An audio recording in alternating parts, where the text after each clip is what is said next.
making that note to myself more often. All right. So I wanted to come back to this drawing really quick, not only to remind us of what we're doing, but I also forgot to mention 2 definitions that I didn't officially have down on these notes, because officially their definition comes up in 2.3, but I want to use the lingo now, so I should define it.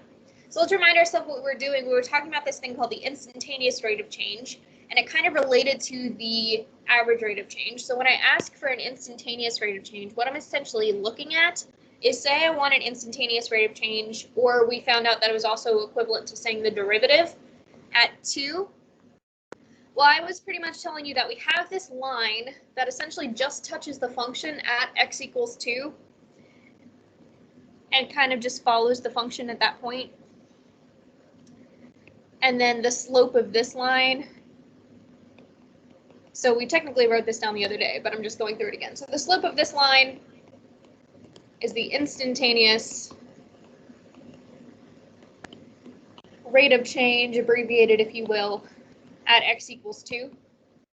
But I was also saying that we technically don't know how to do that fully yet, like exactly find it, because we don't know how to find the slope of a line without having 2 points. So we need to have some other point to be able to use to calculate the slope. So that's why we were using the idea of, can't see the screen. I did forget to reshare, so sorry about that. It was up, but I forget that Teams is weird sometimes. See it now, Riley? Cool. All right, so the slope of that line, instantaneous rate of change, but we need 2 points to find the slope. So essentially the idea behind it is that if you take, 2 points that are kind of around the point that you care about, 1 and 3 are pretty far away from x equals 2, but if we were to take the line, slope of this line, it would get us a pretty far off approximation, but we could kind of use it if we really wanted to, but that's not really the point. But anyway, the slope of this line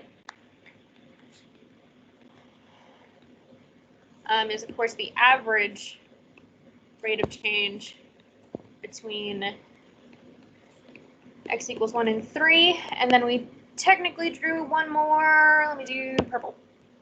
And we kind of brought it closer to x equals 2.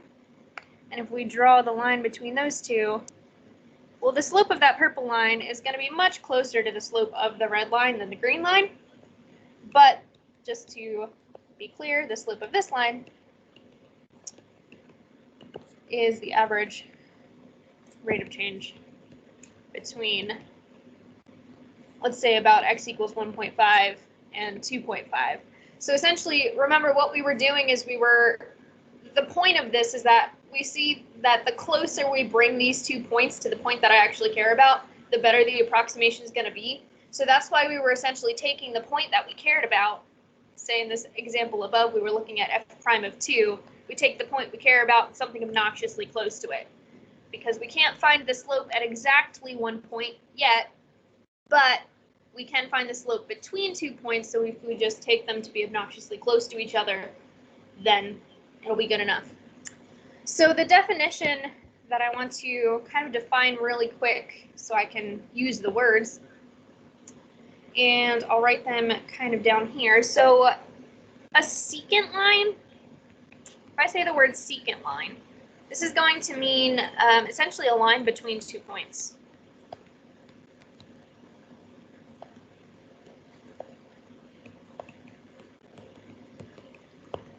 On a function. So we technically talk about a secant line in terms of a function that we're given. So in this term of this thing that I was just drawing, you can't hear me? I assume people can hear me. I can hear myself. Hello? Yeah, I hear myself.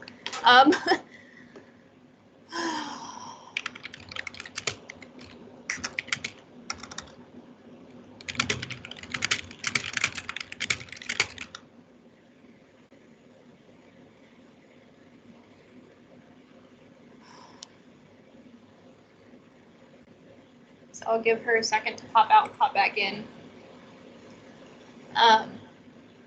But I'll keep babbling and I'll just reiterate it really quickly when she pops back in. So if I go back up to the thing I just drew, but I want to keep the definition there really quick. Catherine, can you hear me now? Babble, babble, babble, babble. Keep babbling, I guess. I should not stop talking when we're trying to test if you can hear me. Oh, Lord. Still can't hear or see anything? Jesus. Let me try to take care of this at least. Get that fixed.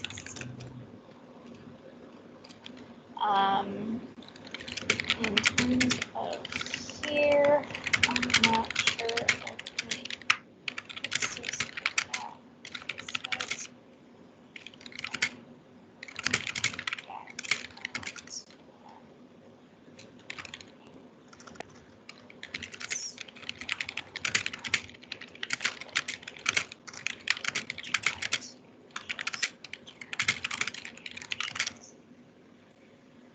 I don't know anything to help her hear it. And I can't. Okay, so she's gonna try one more time. We're gonna give her one more try, and then I'm gonna have to move on without her anyway, which is highly unfortunate. She's out, and she's popping back in. Yes, no, maybe so.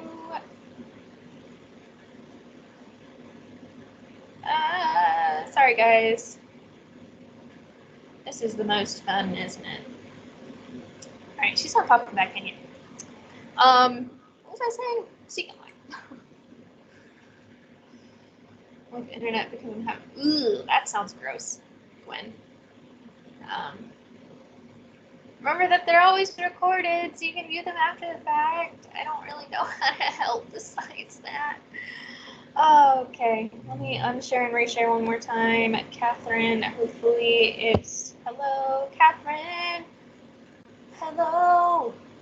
Can you hear me? That's not actually a song. I'm gonna have to move on anyway, Catherine. All right, I'm gonna babble about the secant line now. Secant line, a line between any 2 points on a function.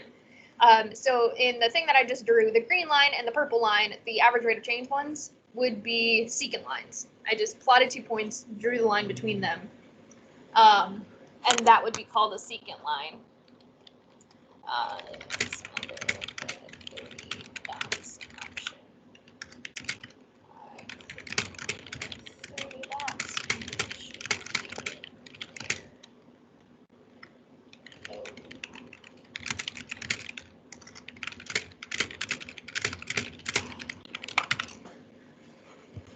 Okay. I gotta keep going. Let me unshare and reshare this one more time just in case. I'm really sorry, guys.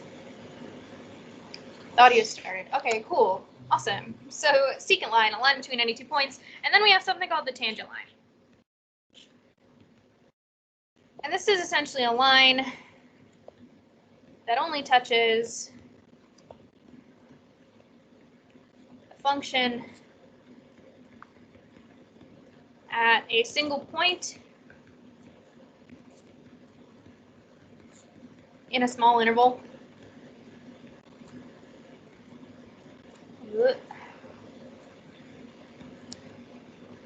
And now it's lagging. Of course it is. There we go. So if I can scroll up just the tiniest bit while still keeping that on the screen. So the red line that I drew originally, the thing that gives us the instantaneous rate of change, that would be the tangent line. So if we have 2 points on a function and we draw the line between them, it's a secant line. If we're essentially taking it to only touch the function in that one singular point, then it's called a tangent line. Now, the one thing about a tangent line, I'm going to draw something and then I'm going to erase it really quick. Say I want a tangent line for this function right here. Let me draw it in a different color. Whoa, hello. I didn't mean to zoom in. Why does it do that randomly? I don't understand. If I drew the tangent line here, now I drew that very badly, but it touches the graph at just 1 point in this small interval. Yes, it crosses the function again back here, but that's not what we mean when we say tangent line only touches once. We mean essentially in a small interval around the point that it's used for, if you will, because there's always a tangent line at a point. So the tangent line at that point only touches the function in that 1 point. But anyway, So those two phrases I will probably be using, so just so you know what the heck I'm talking about.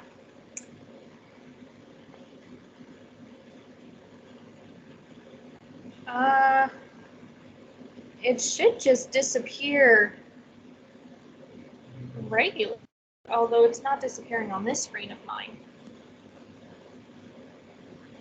But it's disappeared on this screen. I have this up on like 3 different screens. But I scrolled up, so hopefully that helped. Also, one more thing before we move on, also so anyone can get these notes that didn't get it down yet. So the instantaneous rate of change,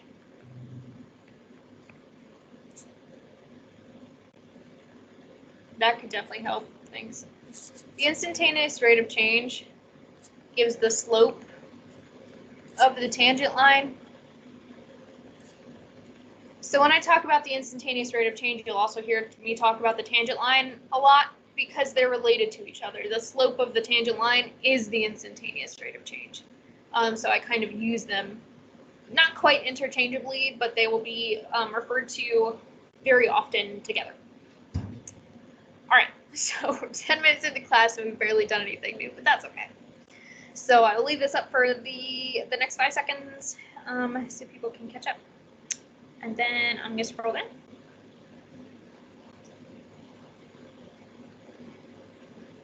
Alrighty. So we had one more example to do in 2.1, and then we're going to move on to 2.2. So down here. So we have the following table, notes the total farmland in millions of acres. Use it to answer the following questions. What is the average rate of change in farmland between 1997 and 2012? So here, this is something that is not new to 2.1 once it catches up. Wait, it's caught up to me on that screen, but not on this screen. Oh, that's wild. Okay, now it's caught up to me on that screen. So if we want the average rate of change between 1997 and 2012, well, that's when we essentially just want to take our slopes. So 932 minus 915 over, put the 932 first, and 1997 has to go first. I don't have my answers in front of my face, so I got to calculate this again really quick. 932 minus 915 is 17. And 1997 minus 2012 is negative 15. And just to be thorough, let's put the units on this. So the 932 was in million acres of farmland. So this would be million acres per year.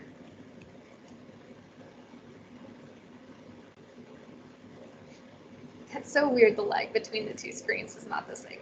Okay. So I've been trying to pay attention to the screen that I have up to make sure that I wait for the lag, but apparently the lag can be different on different screens. So if I'm ever going too fast and yours hasn't stopped lagging yet, as always, just let me know. So that was kind of something that was a bit more reviewish, whereas part 2 is kind of the new idea from 2.1. So we want to estimate f prime of 2007. So we want to estimate the derivative value at 2007. Now, the way we were doing it before is we would have wanted to take, so you could have done 2012 minus 1997.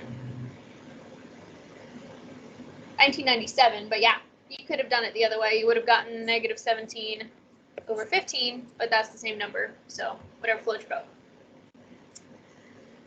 So for f prime of 2007, what we would love to do is we'd love to use 2007 and something like 2007.001, but we don't have that information here. So when you don't have that information or you're not able to find it, say you're not actually given a full function, what we're going to do here is the gaps between the years are kind of large. They're not really near 2007 in the way that we want it to be near, because we want it to be obnoxiously close. So what we're going to do is we're going to estimate this. So we're going to find average rates of change. Average. That's, what did I just write? Average rates of change I'm going to say on the right, little quotes, and on the left, and average them.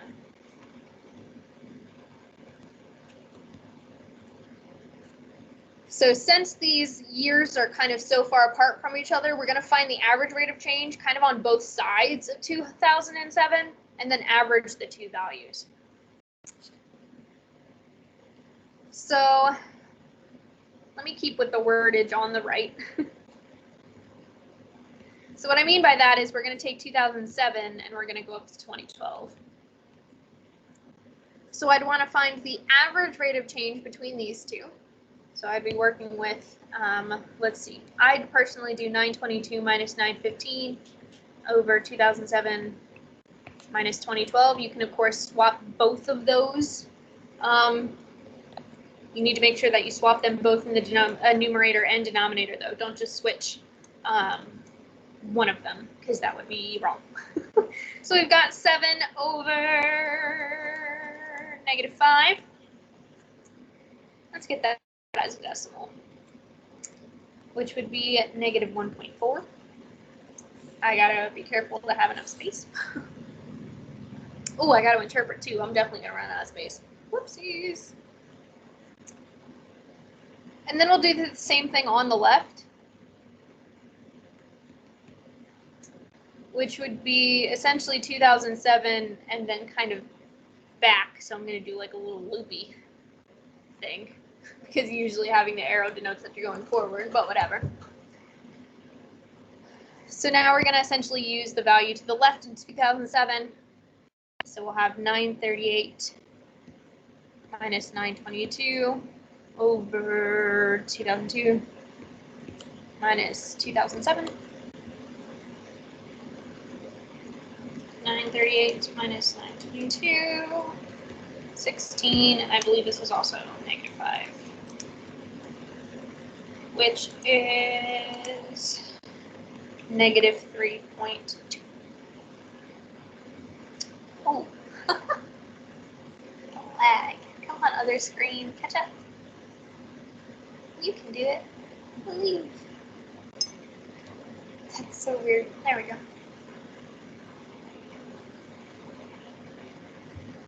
Okay, so again, to reiterate why we're doing this, we essentially want to find the derivative, which would be an instantaneous rate of change, but we can't find the exact instantaneous rate of change yet, so we estimate it using average rates of change. Since we aren't close to 2007, as close as we would want to be, because we want to be obnoxiously close, we're going to take the best thing we can do, which is essentially take two average rates of change and average them together. So now for our answer, we're going to take these two values, so -1.4, and we're going to add that to -3.2 and divide it by 2 to find the average. So -1.4 and 3.2 is going to give us -2.3. And scroll over. There we go. Let me rewrite that.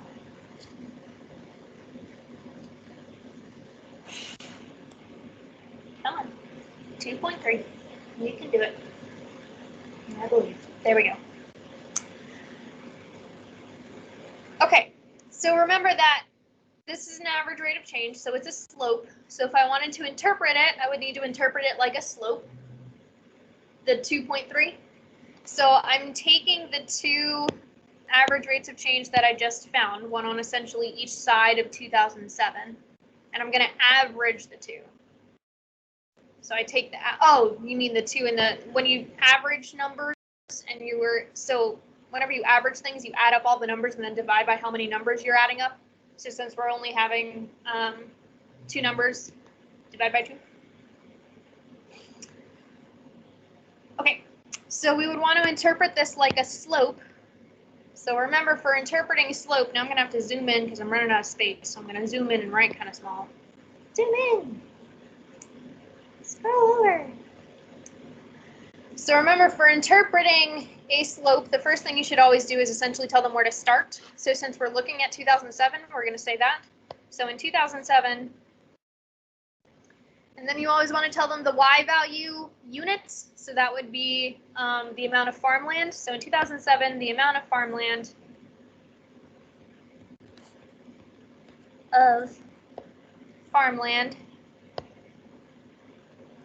is decreasing because it's negative by 2.3 million acres per year.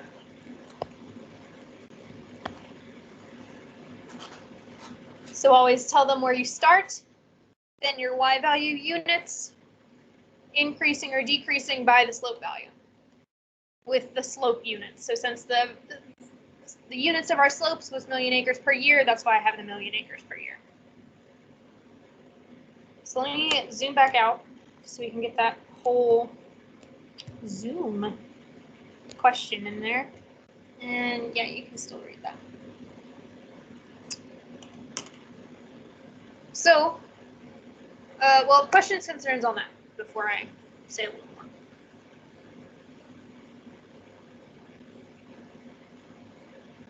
Oh, okay. So since half of it was done on Friday and half of it was done today, I just want to reiterate one more thing, one more time. So here, since we wanted to estimate an instantaneous rate of change, we wanted to estimate a derivative. We had to use average rates of change. We didn't have numbers close enough to 2007, so we used the closest ones we had, but then we had to average the two. So that's one thing you might have to do depending on the type of information you're given. But then remember, there are some problems where you're given, say, an actual function, or you could just be given a table with values closer than, you know, they could give you 7 and 7.001 or something like that. But remember, when you can actually find the closer values, the obnoxiously close values that we actually want, that's when you will do that. And did I write it somewhere? I thought I wrote it somewhere. Did I write it somewhere? Oh, yeah. Remember for Wiley for this week, sometimes they might say something like, let H be, you know, some value. And that's essentially telling you the difference between the two numbers that you're going to take. So remember that too. But technically, I just wanted to reiterate that there's kind of two different processes you can use depending on the type of information you're given. If you're able to get super, super close, then do so. If you can't, then take the best things you have on either side and average the two. But also be very careful, read instructions, because sometimes they might specifically say just take the average rate of change on the right or on the left. I don't think that comes up very often, but just make sure to read instructions just to make sure. Questions, concerns on 2.1 before we move on to 2.2?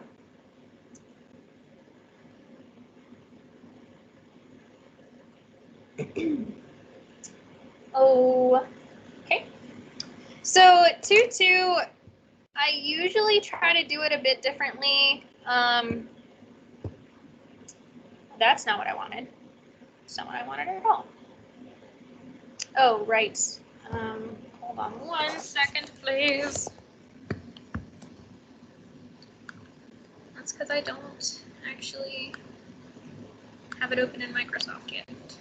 There we go. So now I want to share that and reshare this. So usually what I would do here is I would kind of have you do this kind of activity on this thing called Desmos. But since we're not in an actual classroom and I can't walk around and answer questions and help you, and I think it would just end horribly, we're kind of just going to do it together. So 2.2 notes look a little different. They don't really look like my guided note kind of deal. But this is what we're going to do. Well, technically, there's this first bit right here where, again, if we were doing this fully, you'd kind of be drawing things on it. If you wanted to, you could also just look at the Desmos.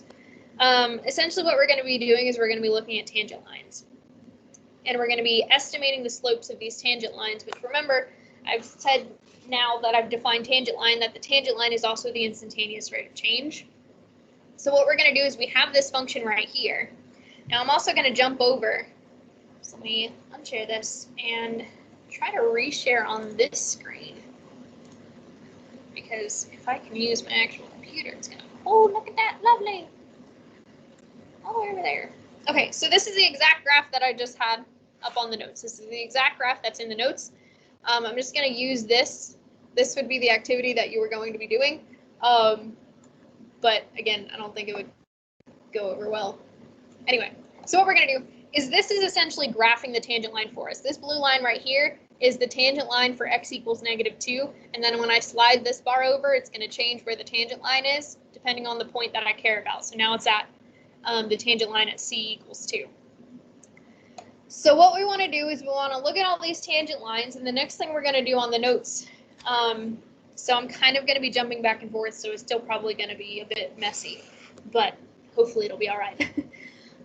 What we're going to do is we're going to find the slopes of all of these lines and then do something with them. So we have this tangent line right here, and say I wanted to find the slope of it. Well, let me start at this point too, and we're going to essentially be rounding them to kind of the nearest half value just for the sake of our sanity. So say I wanted to find the slope of this line.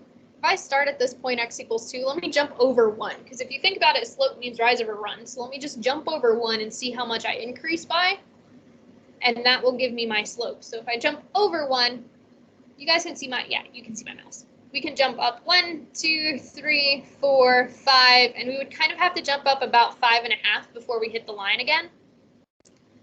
So actually, let me try to write these down here so I don't have to keep switching back and forth right away. So if x equals -2, then the slope was, let's say, 5.5. Does that make sense? So the slope of that blue line, if I go over 1, I had to go up about 5.5. So we're going to say that the slope of that line is approximately 5.5. And then what I'm going to do is I'm going to do the same thing for all these other values. And then we're going to do something with them. So now we have the tangent line at x equals -1, this little blue line again. So what's the slope of this line? Well, if I jump over 1, I would have to go up about 1, approximately, let's just say about 2, because I start, when I jump over 1, I'm already like halfway between 3 and 4. So let's say that goes up by about 2.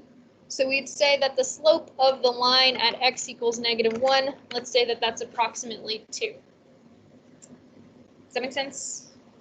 Are there questions about what I'm doing right now before I keep doing the same thing for a couple more points?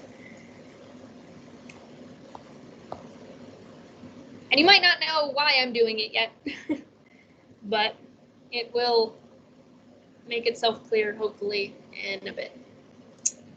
So if we move it to 0 now, so here's our tangent line at x equals 0. What's the slope of this line? Let me move over 1, and let's go down. Well, that's not really going down exactly 1, but it's going down more than 1/2. So let's just go ahead and say we're going to round that. We just want estimates here. I'm not trying to be super specific. So let's just say that the slope of that line is approximately 1. It's a little less than 1, -1, because I'm going down. So it's a little, less than -1, but let's just, for our sanity, say it's -1. Am I viewing this correctly, this chat? It looks like it should scroll down, and it's not scrolling. So I hope no one's tried to write anything in there. Nope, we're good. Okay. So, a couple more. Tangent line at x equals 1. What's the slope of this guy? If I jump over 1, I go down about 1, about 2. So if we go down 2, that would make our slope -2. So when x equals 1, the slope of that tangent line was approximately -2. What about at 2? If I take the slope of this tangent line, I'm going to jump over 1, down 1, 2. It's more than 2, but not quite 3. Let's say that's about 2.5. So we'll say this slope is approximately -2.5 because we had to go down. So at x equals 2, we're going to say that the slope is approximately -2.5. And just a few more. At 3, we start here, jump over 1, we go down about 1.5. So let's say at x equals 3, the slope of that tangent line is approximately -1.5. And 2 more. If we take the tangent line at x equals 4, We're going to go over. And then, so see how when we pop over, we're kind of halfway between -2 and -3, and then we end up between -1 and -2. So that's going to be about a jump of 1. So x equals 4, we'll say that the slope is +1. Let me just finish this really super quick, get this last slope, and then I will answer that question. Julia, I think your name's cut off in the chat. So here for this last one, if I go over 1, I'm going to go up 1, 2, 3, let's say approximately 4 to get up to that line again. So we'll say that at x equals 5, the slope of that tangent line is approximately 4, and we're going to be doing stuff with these values in just a second. Question, okay. Are we going to learn to do this without something that graphs the tangent line for us? Like, are we going to have to do this process but graph each tangent ourselves? No.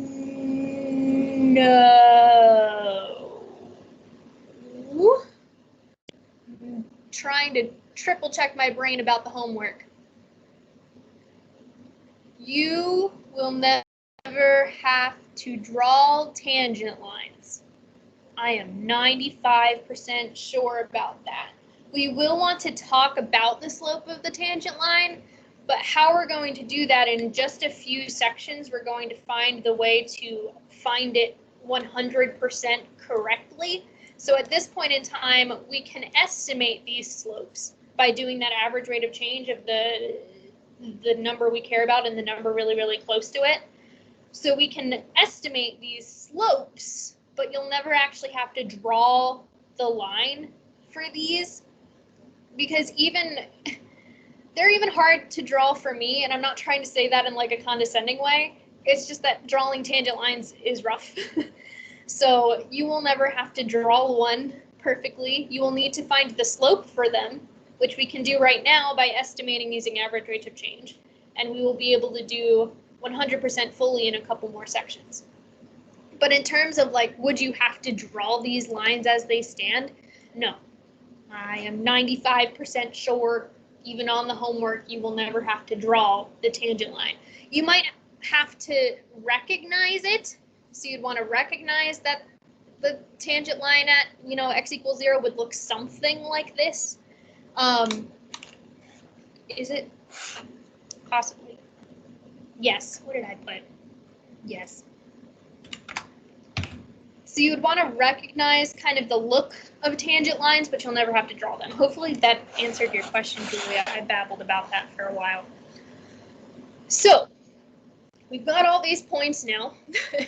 And now I'm going to go away from this and I'm going to write them all down on the actual notepad. So again, this was kind of supposed to be a you guys do it activity when I do it in a normal class, but that doesn't quite happen. So if you want to try, and this is optional, if you want to try to draw the tangent line so you can remind yourself where we got these slopes from, totally go right ahead. Do not have to do that. What I do want to do is I want to fill out this table right here. So these numbers that I'm putting in here are exactly the numbers that I just found. So we found that the slope of the tangent line at -2 was approximately 5.5, and then 2, and then -1, and then -2, and then -2.5.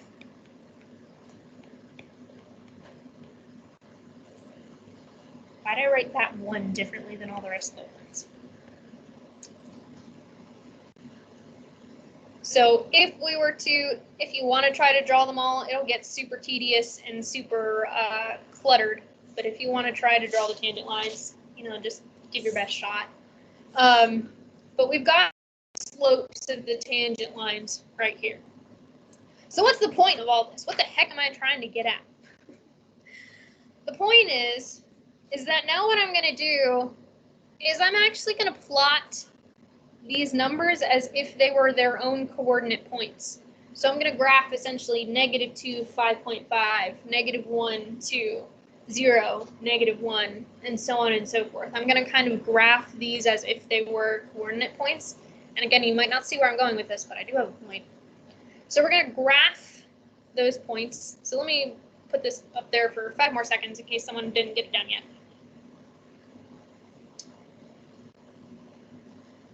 and we're going to graph.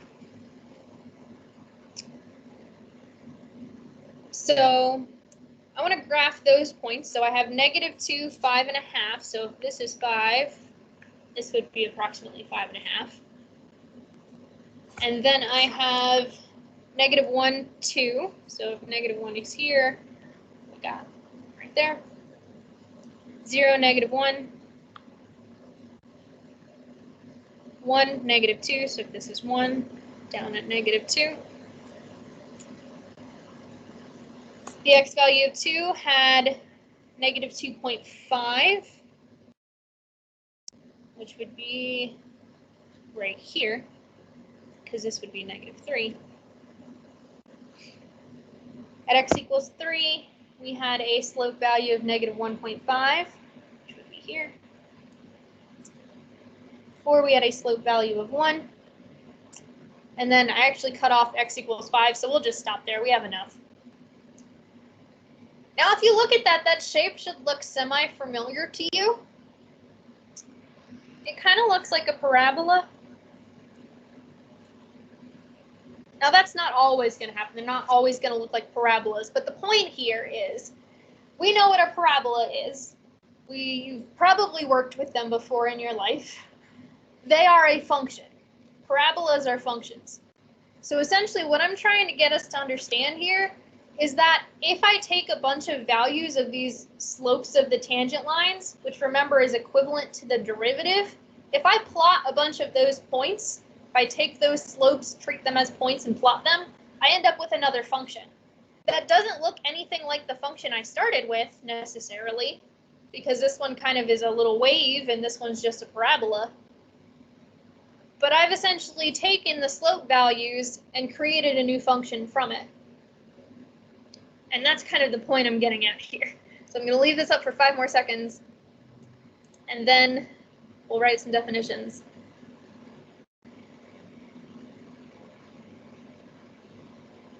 So, Julia, you would need more information than I've given you for this problem. So this problem specifically, we needed Desmos.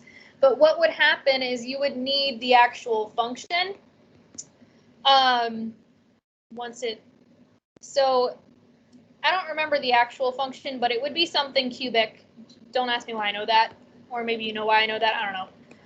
So, okay, let's just pretend not +3. So if you were given some function, then you could estimate all of these, because if I wanted you to estimate f prime of 2, then you would use the average rate of change with 2 and something like 2.001, and you would plug them into the function.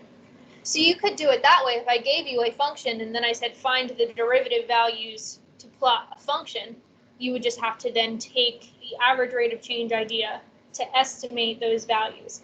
So no, you're never, in this specific example, we would need Desmos to graph them for us. But there is a situation where if we had more information, if we had the actual function, we would be able to estimate those values. So Julia, what I'm trying to do with this, I really hope your name is Julia, because it just says JU and then it cuts off. I'm pretty sure your name's Julia. Hopefully I'm not calling you by the right name. Juliana, I totally am. Juliana, so sorry, Juliana. So Juliana, what I was trying to do with this example here is I just wanted to demonstrate that if we find these slope values in whatever way we're able to do so, we can find the function that kind of maps it out for us. So no, you wouldn't be expected to do something exactly like this where we had to draw the tangent lines, because how do you draw the tangent lines without something to do it for you? But we could also ask the same thing if we had a function. If we had a function, we could find the values and plot the function the same way. I've been saying the same thing over and over and over again. Hopefully that made sense. But again, what I was trying to do with this example was just demonstrate that this kind of idea happens, that when we plot these slope values, we essentially get another function that we know. Well, maybe we don't know it, but I'm going to write some definitions down here, and then I'll come back up and fill those notes in a second. So definition that I meant to put in you know, text, but forgot. So the point of all of that hoopla that I just went through is for the fact that for a function, we define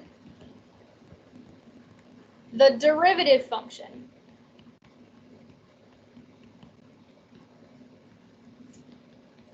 Which is the definition here. So we define the derivative function by the following.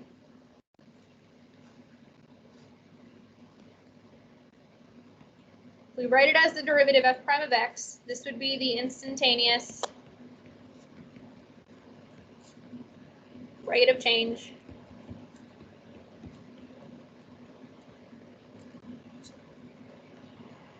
of f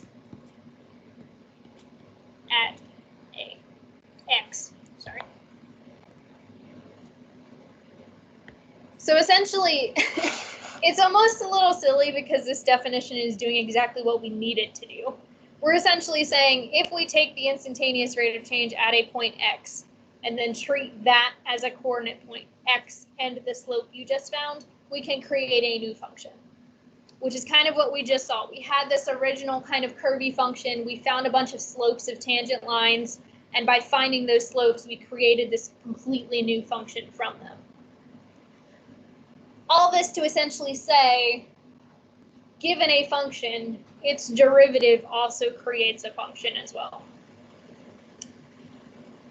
So I would really love, let me try to set something up super quick. I think I can do it. I have to unshare this. I'll have to reshare my screen, in which case I want this over here, this over here, zoom out, zoom out.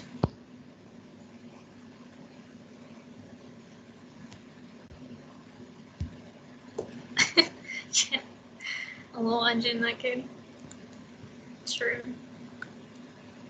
It'd be like that sometimes. Let me zoom in on this a little bit. Ooh, I did it. There we go. Side by side. Look at that. So I want to try to pull some parallels here. So let me, well, now this little thing's in the way. Oh well, it can stay down there out of the way. So I know I've zoomed out a little bit, but I'm going to fill out these notes right here because I also want these side by side because I want to talk about them. And this is the last bit we're going to get to today, so we won't finish 2-2. Thought we might, but this has been a bit weirder than I thought. So we kind of have this relationship between the original function and its derivative function, which is what we've just found, its derivative function. This is a derivative function. Let me make that super clear. So if your derivative is positive on an interval, then the original function f is going to be increasing on that interval. If your derivative is less than 0, the original function is going to be decreasing.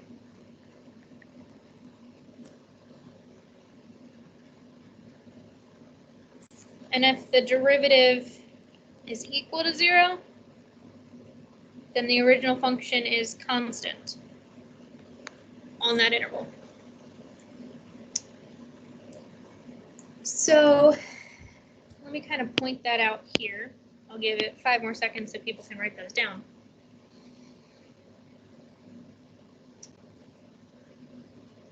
So notice that with the derivative things that I'm writing over here, it's depending on whether it's essentially positive, negative, or 0. So let me split this derivative. I don't know what makes it zoom in when I don't want it to. Let me split this derivative function up where it's equal to 0. I'm just going to let it happen. So it's equal to 0 there, and it's equal to 0 here, approximately.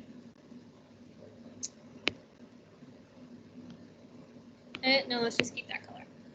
in this piece here, excuse you, in this piece here, I'm positive because this entire, what is happening? This entire piece is above the x-axis. So that means that the derivative value is positive. This piece here in this entire section, I'm below the x-axis. So I was negative. And then in this little piece here, I'm above the x-axis. So the derivative would be considered positive in that case. Now, if I go over to my original function, and I can't draw on this one. Oh, let me do this. Haha, I did it. So if I kind of look at those same spots, let's do green. On the original function, so you know, I'm kind of right behind 0. Now I've switched back to that. Kind of, oh my God. I don't understand why my laptop hates me. So it crossed the x-axis, the derivative function, kind of just behind 0, kind of like right here. Excuse you. Oh my God. Kind of like right here-ish. And then it also crossed the x-axis kind of between 3 and 4. So kind of like right here. The lag. There we go. So there's kind of this relationship between the two. Wherever it crossed the x-axis on the derivative function, the thing on the left, we actually ended up with a maximum or a minimum on the original function on the right. And if you also think about it, so I was listing whether the derivative was positive, negative. Well, if the derivative was positive in that first piece, this original function was increasing, which is exactly what I was saying right here. If the derivative's positive, the original function's increasing. And then kind of between those 2 points in the kind of middle section, the derivative was negative and the original function's decreasing, which again, isn't a coincidence. That's exactly what should happen. And then it crosses, the derivative crosses the x-axis again, becomes positive, and the original function changes from decreasing to increasing. So there's kind of this relationship between the two functions that we're going to be using a lot. A lot. So the next thing we're going to do, let me just erase these 2 big circles here. What we're going to do on Wednesday is we're going to come down here and we're going to talk about essentially what we're going to build up to is we're going to be given an original function or the derivative. We're going to go both ways. And we're going to have to pick out which one of these would be a possible derivative graph for it. So essentially we're going to use that relationship to try to pick out the derivative graph given an original graph. So that's kind of what we're leading up towards. We'll do that on Wednesday. And we'll write out the entire process to be able to kind of look at that and what we're looking for. But this is kind of how we're going to do it, is we're going to look at this relationship that we have between the 2 types of functions and kind of use it to figure out whether or not the derivative should be positive, negative, or constant based off of whether the original function is increasing, decreasing, or constant. Whether the derivative is positive, negative, or 0 is what I should have said. Whether the derivative is positive, negative, or 0, depending on whether the original function was increasing, decreasing, or constant. I said that backwards. I'm very sorry. I'll go over this idea again on Wednesday really quick, but hopefully you kind of see what I'm talking about. I know the functions don't look the same at all. That's kind of the point most of the time. Maybe not the point, but that usually happens where they don't really look like each other, but they do have this kind of relationship going. If you're curious, your quiz on Wednesday is definitely going to do instantaneous rate of change. You're definitely going to want to be able to calculate those. I feel like that's it, because I don't want to put one of these on there yet. That'll probably be on next week's, because we haven't talked about it enough. So it's just going to be a couple of instantaneous rate of change problems, possibly with a table, possibly with a function. So Juliana, you'll want to remember that sometimes we want to average the 2, but we always use average rates of change but sometimes you're going to want to average two average rates of change. Say we have a table. So if you had a table, you would want two average rates of change and then average the two values. But then we can also have situations where we just have, say, a function, and we can plug in something like, say we wanted the instantaneous rate of change at 3, we would use 3 and something like 3.001. So kind of those two, excuse me, those two different processes is what will show up on your quiz on Wednesday. I'm 2 minutes over. If you need to leave, bye. If you have some questions, feel free to stick around. I've got a couple minutes before my next class.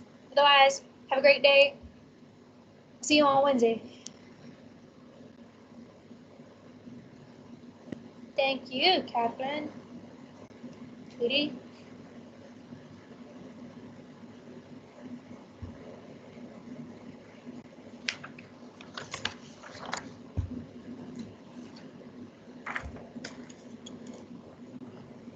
Thank you, Juliana. I'm sorry I kept calling you Julie.